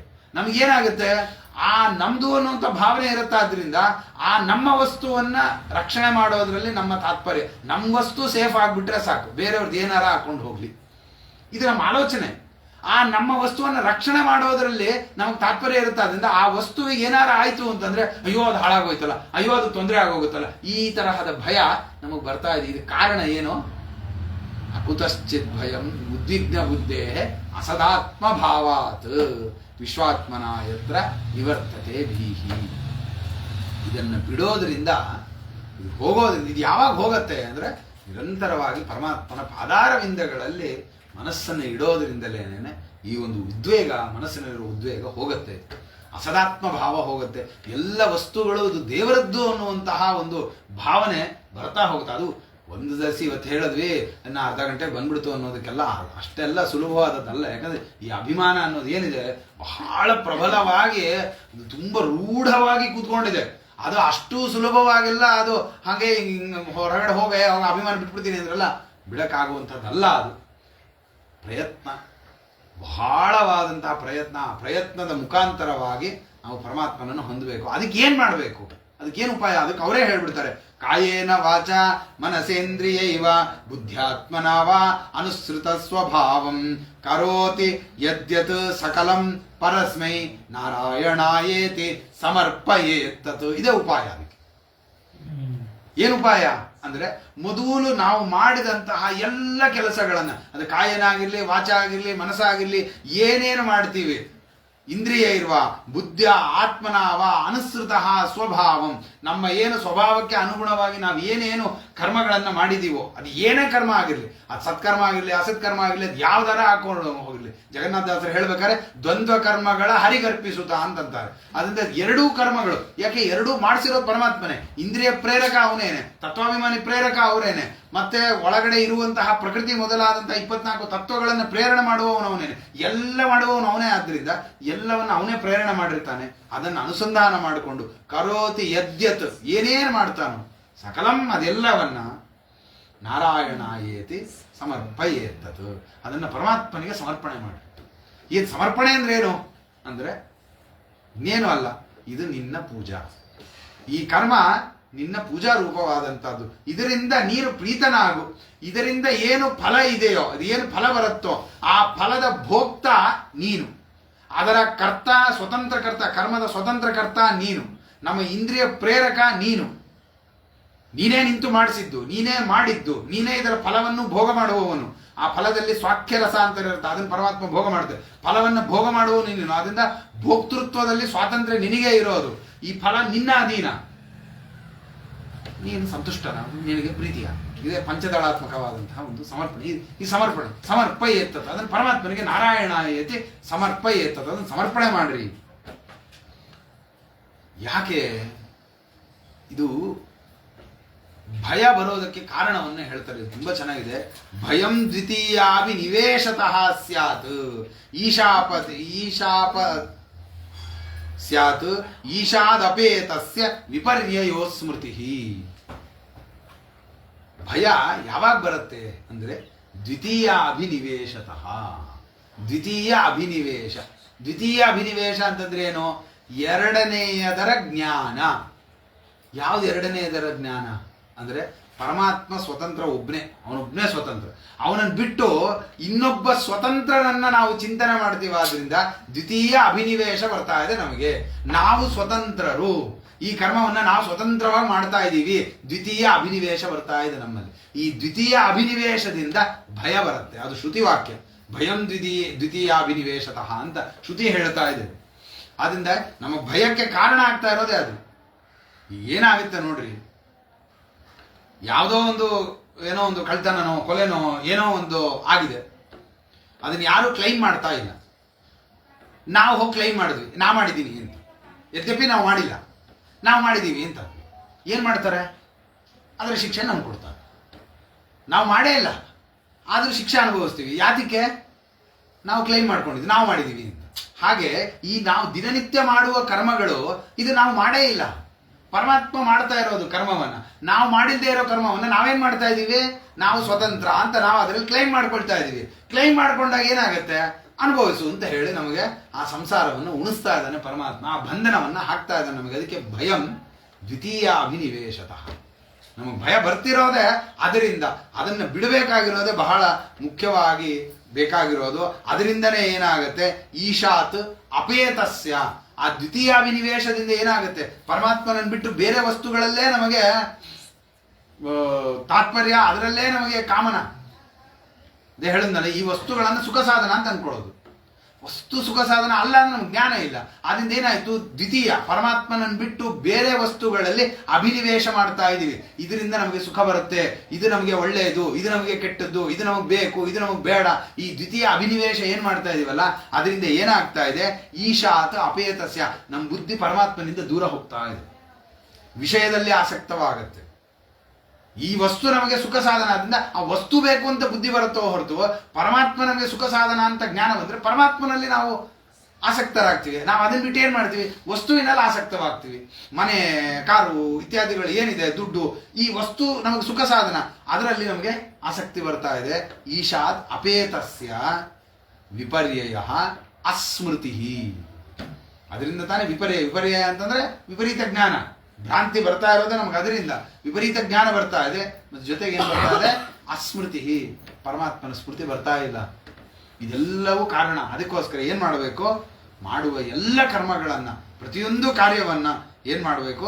ಪರಮಾತ್ಮನಿಗೆ ಸಮರ್ಪಣೆ ಮಾಡಬೇಕು. ಅದು ಪರಮಾತ್ಮನ ಪೂಜಾ ರೂಪ ಅನ್ನೋದನ್ನ ಅನುಸಂಧಾನ ಮಾಡ್ತಾ ಇರಬೇಕು. ಈ ಅನುಸಂಧಾನ ಮಾಡೋದಕ್ಕೋಸ್ಕರವಾಗಿ ಏನೇನೇನೆ ನಮಗೆ ಹೇಗೆ ನಡ್ಕೋಬೇಕು ಅನ್ನೋದನ್ನ ಹೇಳ್ತಾರೆ. ಹೇಗೆ ನಡಿಬೇಕು, ನಮ್ಮ ವೃತ್ತಿ ಹೇಗಿರ್ಬೇಕು, ನಮ್ಮ ಚರ್ಯ ಹೇಗಿರ್ಬೇಕು ಅಂತಂದ್ರೆ, ಗೀತಾನಿ ನಾಮಾನಿ ತದರ್ಥಕಾನಿ ಗಾಯನ್ ವಿಲಜ್ಜ ವಿಚರೇತ್ ಅಸಂಗಃ.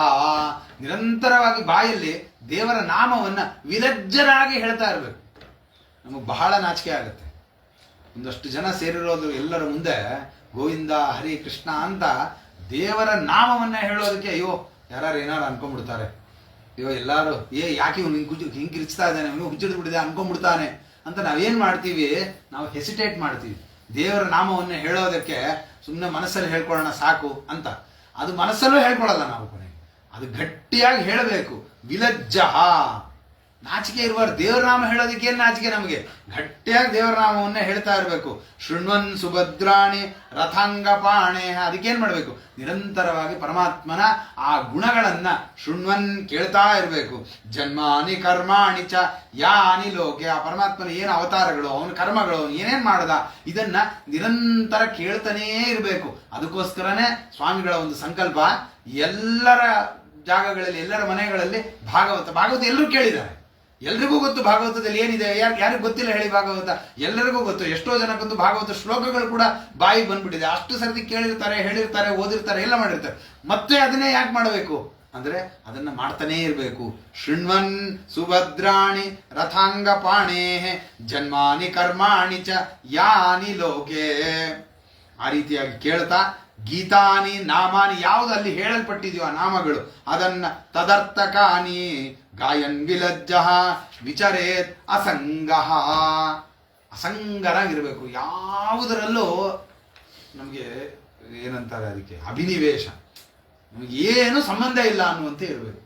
ಈಗ ಹೇಗೆ ಪುಸ್ತಕ ಹಿಂಗಿಟ್ರೆ ಇದು ಮನೆಯಲ್ಲಿ ಸುಮ್ಮನೆ ಕೂತಿರತ್ತೋ, ಮನೆಯಲ್ಲಿ ಏನು ಬೇಕಾದ್ರೆ ನಡೀತಾ ಇರಲಿ, ಏನ್ ಜಗಳ ಬೇಕಾರಾಗ್ಲಿ, ಏನ್ ಕದನ ಬೇಕಾರಾಗ್ಲಿ, ಏನ್ ಬೇಕಾದ್ರೆ ನಡೀತಾ ಇರ್ಲಿ ಮನೆಯಲ್ಲಿ. ಈ ಪ್ರವಚನ ನಡೆದ್ರು ತಲೆ ಕೆಡಿಸ್ಕೊಳ್ಳೋದಿಲ್ಲ, ಆ ಕಡೆ ಜಗಳ ನಡೆದ್ರು ತಲೆ ಕೆಡಿಸ್ಕೊಳ್ಳೋದಿಲ್ಲ, ಏನ್ ಮಾಡಿದ್ರು ತಲೆ ಕೆಡಿಸ್, ಅಸಂಗವಾಗಿ ಹೇಗೆ ಕೂತಿರತ್ತೋ ಹೀಗೆ ನಾವು ಇರಬೇಕು. ಅಸಂಗ ಆದ್ರೆ ಜಡದಂತೆ ಇರೋದಲ್ಲ, ಮನಸ್ಸಿನಲ್ಲಿ ಪರಮಾತ್ಮನನ್ನ ಧ್ಯಾನ ಮಾಡ್ತಾ ಇರಬೇಕು. ಬೇರೆ ವಿಷಯಗಳ ಸಂಬಂಧ ಬಂದಾಗ ಮನೆಯಲ್ಲಿ ಒಬ್ಬೊಬ್ರು 1000 ಮಾತಾಡ್ತಾ ಇರ್ತಾರೆ. ನಮ್ಮ ಸ್ವಭಾವ ಏನಾಗುತ್ತೆ ಅಂದ್ರೆ ಪ್ರತಿಯೊಬ್ಬರ ಮಾತಲ್ಲೋ ನಮ್ದೊಂದು ಇಡ್ತೀವಿ ಮಧ್ಯದಲ್ಲಿ. ಅವ್ರು ಯಾಕೆ ಹಂಗೆ ಮಾತಾಡಿದ್ರು, ಇವ್ರು ಯಾಕೆ ಹಿಂಗೆ, ಅದ್ಯಾಕೆ ಹಿಂಗೆ, ಇದ್ಯಾಕೆ ಹಂಗೆ, ಎಲ್ಲದರ ಒಂದು ವಿಷಯದಲ್ಲಿ ನಾವೇನ್ ಮಾಡ್ತೀವಿ, ಮೂಗ್ ತೂರಿಸೋದು ಅಂತ, ನೋ ಸ್ಪೋಕಿಂಗ್ ಅಂತಾರಲ್ಲ, ಅದು ಮಾಡಿ ನೋ ಸ್ಪೋಕಿಂಗ್ ನಮ್ದಿರುತ್ತೆ. ಅದರಿಂದನೇ ನಮ್ಗೆ ಆಗೋದು ತೊಂದರೆ. ಎಲ್ಲಾ ವಿಷಯದಲ್ಲಿ ಆ ವಿಷಯದಲ್ಲಿ ಮೂಗ್ ತೋರಿಸಿದಕ್ಕೆ ಬೈಸ್ಕೊಳ್ತೀವಿ. ನೀವು ಯಾಕೆಲ್ಲ ವಿಷಯಕ್ಕೆ ಬರ್ತೀರಿ, ನೀವು ಕೂತ್ಕೊಳ್ರಿ ಸುಮ್ಮನೆ ಅಂತ ಅಂತಾರೆ. ಅದು ಬೈದ್ರೂ ನಮಗೆ ಬುದ್ಧಿ ಬರೋದಿಲ್ಲ. ಬೈದಿದ್ದಕ್ಕೆ ಮತ್ತೆ ಸಿಟ್ಟು ಮಾಡ್ಕೊಂಡು ಮತ್ತೆ ಜಗಳ ಮಾಡ್ತೀವೋ ಹೊರತು ನಮ್ಗೆ ಯಾಕೆ ಬೇಕೋ ಆ ವಿಷಯ ನಾವು ಬಿಟ್ಟು ಹೋಗೋಣ, ನಾವು ದೇವ್ರ ಧ್ಯಾನ ಮಾಡ್ತಾ ಕೂಡೋಣ ಅನ್ನುವಂತಹ ಜ್ಞಾನ ನಮಗೆ ಬರೋದಿಲ್ಲ. ಅದಕ್ಕೆ ಬರಬೇಕಾದ್ರೆ ಏನು ಮಾಡಬೇಕು? ವಿಚರೇತ್ ಅಸಂಗಃ, ಆ ಅಸಂಗತ್ವವನ್ನು ತಂದ್ಕೊಳ್ಬೇಕು ಅಂತ ಇಷ್ಟು ಕವಿ ಎಂಬುವವರು ಆ ಪರಮಾತ್ಮನ ವಿಷಯಕವಾಗಿ ಹೇಳಿದಾಗ, ಮುಂದೆ ಹರಿ ಎಂಬುವವರು ಧರ್ಮವನ್ನು ಉಪದೇಶ ಮಾಡ್ತಾರೆ. ಸರ್ವಭೂತೇಷು ಯಪ್ಪಶ್ಚೇತ್ ಭಗವದ್ಭಾವಮಾತ್ಮನಃ ಭೂತಾನಿ ಭಗವತ್ಯಾತ್ಮನ್ ಯೇಷ ಭಾಗವತೋತ್ತಮಃ. ಭಾಗವತ ಧರ್ಮ ಅಂದ್ರೆ ಏನಿದೆಯಲ್ಲ, ಅದರಲ್ಲಿ ಪ್ರಧಾನವಾದ ಧರ್ಮ ಯಾವುದು ಭಾಗವತ ಧರ್ಮ ಅಂತಂದ್ರೆ, ಯಾರು ಭಾಗವತರು ಅಂತ ಕರೆಸ್ಕೊಳ್ತಾರೆ, ಆ ಭಾಗವತರಲ್ಲೂ ಯಾರು ಭಾಗವತೋತ್ತಮ ಅಂತ ಅನ್ನಿಸ್ಕೊಳ್ತಾರೆ ಅಂತಂದಾಗ ಅದನ್ನ ಹೇಳ್ತಾರೆ. ಎಲ್ಲ ಭೂತಗಳಲ್ಲಿ ಯಾರು ಪರಮಾತ್ಮನನ್ನ ನೋಡ್ತಾನೆ, ಸರ್ವಭೂತೇಷು ಯಹ ಭಗವದ್ಭಾವಂ ಪಶ್ಯೇತ್, ಎಲ್ಲದರಲ್ಲಿ ಪರಮಾತ್ಮ ಸನ್ನಿಹಿತನಾಗಿದ್ದಾನೆ ಅಂತ ನೋಡ್ತಾನೋ. ನೋಡಿ, ಅದು ಚೆನ್ನಾಗಿ ಹೇಳಿದ್ದಾರೆ. ಸರ್ವಭೂತೇಷು, ಎಲ್ಲ ಪದಾರ್ಥಗಳಲ್ಲಿ ಪರಮಾತ್ಮನನ್ನ ನೋಡ್ತಾನೋ. ಪದಾರ್ಥಗಳೇ ಪರಮಾತ್ಮ ಅಲ್ಲ. ತಾಯಿಯನ್ನೇ ದೇವರು ಅಂತ ತಿಳ್ಕೊಂಡ್ಬಿಟ್ಟು, ತಾಯಿ ತಂದೆನೇ ದೇವರಲ್ಲ. ತಾಯಿ ತಂದೆ ದೇವರ ಪ್ರತಿಮಾಗಳು, ಅಧಿಷ್ಠಾನಗಳು, ಅವರಲ್ಲಿ ಪರಮಾತ್ಮ. ಆ ತರ ಎಲ್ಲ ಪ್ರಾಣಿಗಳಲ್ಲಿ, ಎಲ್ಲ ವಸ್ತುಗಳಲ್ಲಿ, ಎಲ್ಲ ಕಡೆ ಪರಮಾತ್ಮ ಇದ್ದಾನೆ. ಎಲ್ಲವೂ ಪರಮಾತ್ಮನ ಅಧಿಷ್ಠಾನ. ಅದರಿಂದ ಎಲ್ಲ ಕಡೆಯಲ್ಲಿ ಪರಮಾತ್ಮನನ್ನ ನೋಡಬೇಕು, ಎಲ್ಲ ವಸ್ತುಗಳನ್ನ ಪರಮಾತ್ಮನಲ್ಲಿ ನೋಡಬೇಕು. ಅದಕ್ಕೆ ದಾಸರಾಯರ ಒಂದು ಮಾತು, ನೀ ಮಾಯೆಯೊಳಗೋ ನಿನ್ನೊಳು ಮಾಯೆಯೋ ಅಂತ. ಈ ತರಹ ದೇವರನ್ನ ನೋಡಬೇಕು ನಾವೆಲ್ಲದರಲ್ಲೂ. ಸಿಹಿಯು ಸಕ್ಕರೆ ಒಳಗೋ, ಸಕ್ಕರೆಯು ಸಿಹಿ ಒಳಗೆ. ಯಾವ್ದ್ರಲ್ಲಿದೆ, ಹೆಂಗಿದೆ, ಒಂದ್ರಲ್ಲಿ ಒಂದು ಯಾವ್ದ್ರಲ್ಲಿದೆ. ಹಾಗೆ ನಾವು ಎಲ್ಲ ಪದಾರ್ಥಗಳ ಒಳಗಡೆ ಪರಮಾತ್ಮನನ್ನ ನೋಡಬೇಕು, ಎಲ್ಲ ಪದಾರ್ಥಗಳನ್ನ ಪರಮಾತ್ಮನಲ್ಲಿ ನೋಡಬೇಕು. ಇದನ್ನ ಯಾರು ನೋಡ್ತಾರೋ, ಯಾರು ಈ ರೀತಿಯಾಗಿ ಅದನ್ನ ಆ ಪರಮಾತ್ಮನನ್ನ ನೋಡುವಂತಹ ಒಂದು ಅಭ್ಯಾಸ ಮಾಡಿಕೊಂಡು, ಅಂದ್ರೆ ಇನ್ನೇನಲ್ಲ, ಎಲ್ಲ ಪದಾರ್ಥಗಳಲ್ಲಿ ಪದಾರ್ಥದ ರೂಪದಿಂದ, ಪದಾರ್ಥದ ಗುಣದಿಂದ, ಅದರ ಹೆಸರಿನಿಂದ, ಅದರ ಒಂದು ಶಕ್ತಿ, ಅದರ ಒಂದು ಸಾಮರ್ಥ್ಯದಿಂದ ಪರಮಾತ್ಮನೇ ಅಲ್ಲಿ ಕೂತ್ಕೊಂಡು ಆ ಒಂದು ಗುಣ ಶಕ್ತಿಗಳನ್ನ ಅಭಿವ್ಯಕ್ತಿ ಮಾಡ್ತಾ ಇರ್ತಾನೆ. ಇದು ನಮ್ಮ ಮೊದಲು ಪದಾರ್ಥದ ಒಳಗಡೆ ಅದರ ಚಿಂತನೆ. ಈ ಪದಾರ್ಥ ಎಲ್ಲಿದೆ, ಈ ಪದಾರ್ಥಕ್ಕೆ ಆಧಾರ ಯಾರು, ಯಾರು ಈ ಪದಾರ್ಥವನ್ನು ಹಿಡ್ಕೊಂಡಿದ್ದಾರೆ? ಪರಮಾತ್ಮನೇ ಹಿಡ್ಕೊಂಡಿದೆ. ಯಾಕೆ? ಪರಮಾತ್ಮನೇ ಎಲ್ಲ ಕಡೆ ವ್ಯಾಪ್ತನಾಗಿದ್ದಾನಾದ್ರಿಂದ ಈ ಪದಾರ್ಥವನ್ನ ಆಧಾರ ರೂಪನಾಗಿ ಹಿಡ್ಕೊಂಡಿರುವುದು ಪರಮಾತ್ಮ ಅಂತ. ಹಾಗೆ ಸೂತ್ರೇ ಮಣಿಗಣ ಇವ ಅಂತ ಗೀತಾದಲ್ಲಿ ಪರಮಾತ್ಮ ಹೇಳಿದಂತೆ, ಮಣಿಗಳ ಒಳಗಡೆ ಸೂತ್ರದಂತೆ ಇದ್ದು ಹೇಗೆ ದಾರ ಮಣಿಗಳನ್ನು ಹಿಡ್ಕೊಳ್ಳುತ್ತೋ ಹಾಗೆ ಪರಮಾತ್ಮ ಈ ಪದಾರ್ಥಗಳ ಒಳಗಡೆನೇ ಇದ್ದು ಆ ಪದಾರ್ಥಗಳನ್ನ ತನ್ನಲ್ಲಿ ಧಾರಣೆ ಮಾಡಿಕೊಂಡಿರ್ತಾನೆ ಎನ್ನುವಂತಹ ಒಂದು ಅನುಸಂಧಾನವನ್ನ ಮಾಡಬೇಕು. ಯಾರು ಈ ರೀತಿಯಾಗಿ ಮಾಡ್ತಾರೋ ಅವನೇನೆ ಏಷ ಭಾಗವತೋತ್ತಮ, ಅವನೇ ಭಾಗವತೋತ್ತಮ ಅಂತ ಕರೆಸ್ಕೊಳ್ತಾರೆ. ಇದೆಲ್ಲ ಭಾಗವತೋತ್ತಮರ ಲಕ್ಷಣಗಳನ್ನೇ ಹೇಳ್ತಾ ಹೋಗ್ತಾರೆ, ಹೇಗಿರುತ್ತೆ ಅವರ ಲಕ್ಷಣಗಳು ಅಂತ. ದೇಹೇಂದ್ರಿಯ ಪ್ರಾಣ ಮನೋಧಿಯಾಮ್ಯೋ ಜನ್ಮಾಪ್ಯಯಕ್ಷುತ್ ಭಯತರ್ಷ ಕೃಚ್ರೈ ಸಂಸಾರ ಧರ್ಮೈ ಅವಿಮುಹ್ಯಮಾನ ಸ್ಮೃತ್ಯಾ ಹರೇರ್ ಭಾಗವತ ಪ್ರಧಾನ. ಇನ್ನೊಂದು ತುಂಬಾ ಮುಖ್ಯವಾದ ಲಕ್ಷಣ, ಅಭ್ಯಾಸದಿಂದ ಬರುವಂತಹದ್ದು. ದೇಹ, ಇಂದ್ರಿಯ, ಪ್ರಾಣ, ಮನಸ್ಸು, ಬುದ್ಧಿ ಇದೆಲ್ಲ ಇದೆ. ಇವೆಲ್ಲದರಿಂದ ಆಗುವಂತಹ ಜನ್ಮ, ಅಪ್ಯಯ, ಕ್ಷುತ್, ಭಯ, ಹಸುವೆ ಆಗತ್ತೆ, ಭಯ ಆಗತ್ತೆ, ಕೃಚ್ರ ದುಃಖಾದಿಗಳಾಗತ್ತೆ, ಜನ್ಮ ಹುಟ್ಟೋದು, ಅಪ್ಯಯ ಅಂದ್ರೆ ನಾಶ, ಇದೆಲ್ಲವೂ ಆಗ್ತಾ ಇರುತ್ತೆ. ಅದೆಲ್ಲ ಆಗ್ತಾ ಇರ್ಬೇಕಾದ್ರೆ ಏನಾಗುತ್ತೆ? ದೇಹ ಪ್ರಾಪ್ತಿ ಆಗುತ್ತೆ, ದೇಹ ನಾಶ ಆಗುತ್ತೆ, ಇಂದ್ರಿಯ ಪ್ರಾಪ್ತಿ ಆಗುತ್ತೆ, ಇಂದ್ರಿಯ ನಾಶ ಆಗುತ್ತೆ. ದೇವರು ಶಕ್ತಿ ಕೊಟ್ಟಿರ್ತಾನೆ, ಶಕ್ತಿ ಕೊಟ್ಟಾಗ ಒಂದಿಷ್ಟು ಕೆಲಸಗಳನ್ನು ಮಾಡ್ತಾ ಇರ್ತೀವಿ. ವಯಸ್ಸಾಯ್ತು, ಶಕ್ತಿ ಹೋಯ್ತು, ನಾವು ಏನು ಆಲೋಚನೆ ಮಾಡಬೇಕು ಆ ಕಾಲದಲ್ಲಿ? ನಾನು ಸಾಮಾನ್ಯವಾಗಿ ಎಲ್ಲರೂ ಆಲೋಚನೆ ಮಾಡೋದು ಹಾಗೆ, ನಾನು ಚಿಕ್ಕವನಾಗಿದ್ದಾಗ ಅಷ್ಟು ಕೆಲಸ ಮಾಡ್ತಾ ಇದ್ದೆ, ಈಗ ನಂಗೆ ಮಾಡೋಕ್ಕಾಗ್ತಾ ಇಲ್ಲ. ಅದ್ರಲ್ಲಿ ದುಃಖ ಪಡೋದಕ್ಕೆ ಏನಿದೆ? ದೇವರು ಅವಾಗ ನಮ್ಮ ಕೈಯಲ್ಲಿ ಅಷ್ಟು ಕೆಲಸ ಮಾಡಿಸಿದ್ದ, ಇವಾಗ ಹೀಗಿಟ್ಟಿದ್ದಾನೆ. ಈ ತರಹ ಸಂಸಾರ ಧರ್ಮ, ಇದು ಸಂಸಾರದ ಧರ್ಮಗಳು, ಏನು ಮಾಡೋಕ್ಕಾಗಲ್ಲ. ವಯಸ್ಸಾಗೋದು ಅನ್ನೋದು ಶರೀರದಲ್ಲಿ ಅದು ಕ್ಷೀಣತ ಅನ್ನೋದು ಬರೋದು ಏನಾಗಿದೆ ಅದು ಅನ್ನೋದು ಅದು ಸಂಸಾರದ ಧರ್ಮ. ಈ ಸಂಸಾರ ಧರ್ಮಗಳಿಂದ ಅವಿಮುಹ್ಯಮಾನ, ಮೋಹಿತನಾಗದೆ. ತುಂಬಾ ಜನಕ್ಕೆ ಆಗೋದೇ ಅದು. ವಯಸ್ಸಾಗ್ತಾ ಆಗ್ತಾ ಆಗ್ತಾ ಏನಾಗುತ್ತೆ? ಡಿಪ್ರೆಷನ್ ಶುರುವಾಗುತ್ತೆ. ನನ್ನ ಮಕ್ಕಳುಗಳು ನನಗೆ ಗೌರವ ಕೊಡ್ತಾ ಇಲ್ಲ, ನನಗೆ ಯಾಕೆ ನನ್ನ ಕೈಯಿಂದ ನನಗೆ ಮುಂಚೆ ಮಾಡೋಕ್ಕಷ್ಟು ಕೆಲಸ ನನ್ನ ಕೈಯಲ್ಲಿ ಮಾಡೋಕ್ಕಾಗ್ತಾ ಇಲ್ಲ. ಅದೇ ಫಸ್ಟ್ ಅವನು ತಾನಿಗೆ ಒಂದು ರೀತಿಯಾಗಿ ಏನಾಗುತ್ತೆ, ಅವನಿಗೊಂಥರ ನಾನೇ ಡಿಜೆಕ್ಟ್ ಆಗ್ತಾನೆ. ಅವನು ತನ್ನಿಂದ ತಾನು ನಾನು ಮುಂಚೆ ಎಷ್ಟು ಸಮರ್ಥನಾಗಿದ್ದೆ, ನನಗೆ ಈಗ ನಾನು ಕೆಲಸ ಮಾಡೋಕ್ಕಾಗ್ತಾ ಇಲ್ಲ. ನನಗೆ ಅವನಿಗೇನಂತ ತಾನು ವೇಸ್ಟ್ ಅನ್ನುವಂತಹ ಒಂದು ಬುದ್ಧಿ ಬರುತ್ತೆ. ನಾನು ವೇಸ್ಟ್ ಆಗ್ತಾ ಇದ್ದೀನಿ ಅಂತ ಎಂತಾರೆ, ಗಿಲ್ಟಿ ಕಾನ್ಶಿಯಸ್ ಅಂತಾರಲ್ಲ, ಆ ಗಿಲ್ಟಿ ಬಂದ್ಬಿಡುತ್ತೆ ಅವನಿಗೆ. ಅದು ಬಂದಾಗ ಏನಾಗುತ್ತೆ, ಮಕ್ಕಳು ಮೊದಲಾದವರುಗಳು ಅವ್ರ ಪಾಡಿಗೆ ಅವ್ರು ನಾರ್ಮಲ್ ಆಗಿದ್ರು ಇವನಿಗೇನು ಅನ್ಸುತ್ತೆ, ಅವ್ರು ಒಂದು ರೀತಿಯಾಗಿ ಇವನನ್ನ ಅವಮಾನ ಮಾಡ್ತಾ ಇದ್ದಾರೆ, ನೀನು ಅಸಮರ್ಥ ಅನ್ನುವಂತ ನಮ್ಮನ್ನ ವ್ಯಂಗ್ಯ ಮಾಡ್ತಾ ಇದ್ದಾರೆ ಅನ್ನುವಂತೆ ಇವನಿಗೆ ತೋರ್ತಾ ಇರುತ್ತೆ. ಯಾವಾಗ್ಲೂ ಅದೇ ಆಲೋಚನೆ ಬರ್ತಾ ಇರುತ್ತೆ. ಅದರಿಂದ ಏನಾಗುತ್ತೆ, ಅವರ ಪ್ರತಿಯೊಂದು ಮಾತು ಇವನಿಗೆ ಅವಮಾನದಂತೆ ಅನ್ಸತ್ತೆ, ಬೈದಂತೆ ಅನ್ಸತ್ತೆ. ಅದರಿಂದ ಏನಾಗ್ತಾನೆ, ಅವನು ಇನ್ನೂ ಹೆಚ್ಚು ದುಃಖಕ್ಕೆ ಒಳಗಾಗ್ತಾನೆ, ಅವ್ರ ಮೇಲೆ ಕೋಪ ಮಾಡ್ಕೊಳ್ತಾನೆ. ನನ್ನ ಮಕ್ಕಳು ಮನೆಯವರು ಯಾರು ನನಗೆ ಗೌರವನೇ ಕೊಡ್ತಾ ಇಲ್ಲ ಅಂತೆಲ್ಲ ದುಃಖ ಪಟ್ಕೊಂಡು ಒದ್ದಾಡ್ತಾನೆ. ಇದೇ ಮೋಹನ ಅಂತ. ಇದು ಸಂಸಾರ ಧರ್ಮದಿಂದ ಮೋಹಿತರಾಗೋದು ಅಂತ.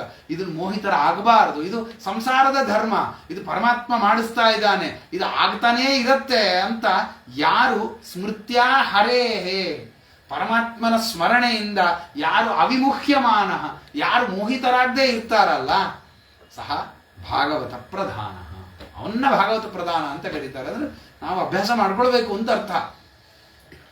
ಈ ಸಂಸಾರ ಧರ್ಮಗಳಿಗೆ ತುಂಬಾ ಇನ್ವಾಲ್ವ್ ಆಗ್ತೀವಿ ನಾವು.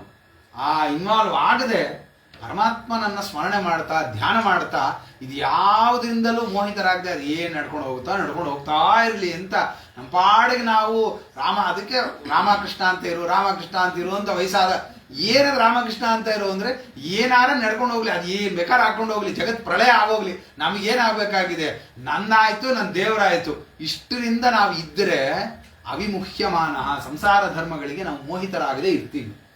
ಅದೇ ಭಾಗವತ ಧರ್ಮದ ಪ್ರಧಾನವಾದಂತಹ ಕರ್ತವ್ಯ ನಾವು ಮಾಡಬೇಕಾಗಿರೋದು. ಆದ್ರಿಂದ ಮತ್ತೆ ಇನ್ನೇನ್ ಮಾಡಬೇಕು, ಪ್ರಣಯ ರಶನಯ ಧೃತಾಂಗ್ರಿ ಪದ್ಮ ಸಭವತಿ ಭಾಗವತ ಪ್ರಧಾನ ಉಕ್ತ. ಇನ್ನೇನ್ ಮಾಡಬೇಕು ಅಂತಂದ್ರೆ ನಮ್ಮ ಪ್ರಣಯ ರಶನಯ, ಪ್ರಣಯ ಅಂದ್ರೆ ಭಕ್ತಿ, ಆ ಭಕ್ತಿ ಎಂಬುವಂತಹ ಹಗ್ಗದಿಂದ ಧೃತಾಂಗ್ರಿ ಪದ್ಮ, ಪರಮಾತ್ಮನ ಕಾಲುಗಳನ್ನು ಕಟ್ಟಾಕಿ ಅವನ ಕಾಲುಗಳನ್ನು ನಮ್ಮ ಹೃದಯದಲ್ಲಿ ಕಟ್ಟಾಕಿ ಹಿಡ್ಕೋಬೇಕಂತೆ. ಯಾವುದರಿಂದ? ಭಕ್ತಿ ಪಾಶದಿಂದ ಬಂಧನ ಮಾಡಿ ಆ ಪರಮಾತ್ಮನ ಪಾದಾರವಿಂದಗಳನ್ನು ಯಾರು ಹಿಡ್ಕೊಳ್ತಾರಲ್ಲ, ಸಭವತಿ ಭಾಗವತ ಪ್ರಧಾನ, ಅವನು ಭಾಗವತ ಪ್ರಧಾನ ಅಂತ ಆಗ್ತಾನೆ. ಆದ್ರಿಂದ ಇದೇ ಪ್ರಧಾನ ಧರ್ಮ.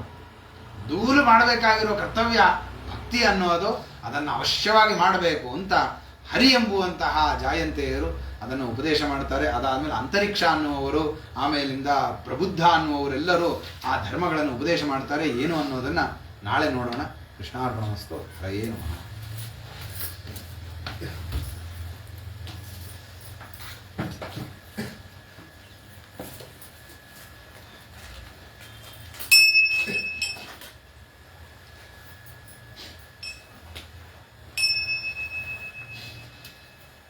ಗಂಟೆ ತುಂಬ ಚೆನ್ನಾಗಿದೆ. ಹಳೆಯದ ಎಲ್ಲಿ ಸಿಕ್ತದೆ?